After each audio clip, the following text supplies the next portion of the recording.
The question is, though, why would an NFL team bring him in not knowing next day they can go to after bringing him in and saying that there's a lot to be discussed based on what he's thinking, suddenly he takes a knee again.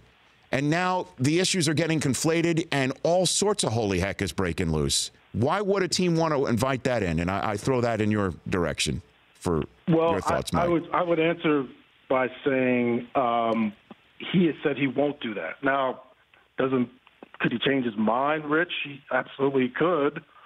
And it will cause a lot of ruckus. But it sounds like he has sort of decided he's made his point, and he's moving on. And he's done his bit for Queen and Country, and he has decided, I'm just going to stick to some of the stuff he does off the field, which is really impressive, remarkable stuff. True. What he's doing off the field is so great and far better than I will ever do in my life, and most people will, to help society. It sounds like he's just going to stick to that. Believe what you will, but the way, Rich, one of the ways teams could sort of figure this out is like calling him. And they're not even calling him, or as Eisen, they're not talking to him to find out what he's thinking. And I think you hit on a big point. And you're bringing up really fair, smart points. And you hit on a big one, is that once you sort of listen to what he says, and you just put aside all your preconceived notions, and you really read and listen to what he says, it's sort of common sense and not crazy. He's doing smart stuff, and essentially just sticking up for social justice. And that shouldn't be a controversial position, but it's become one because sort of the state of our country right now. Mike Freeman of Bleacher Report joining me here. So then give me fits.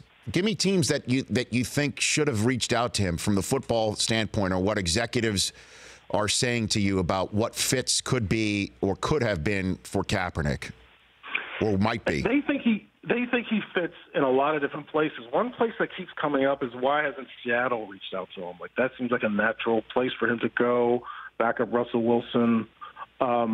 There's a couple other places that he does fit in. And I do – one of the things that Kaepernick will say and his camp will say is that he is far more malleable, his playing style, than people want to give him credit for.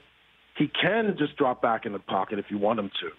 He can do all of that. It's just that with the Niners, no offense to anybody in the Niners, but it was a really bad team that forced him to run a lot and do those kind of things. And that is sort of his specialty, but he is like Russell Wilson, who can just drop back in the pocket and throw if you need him to. That's what they will say.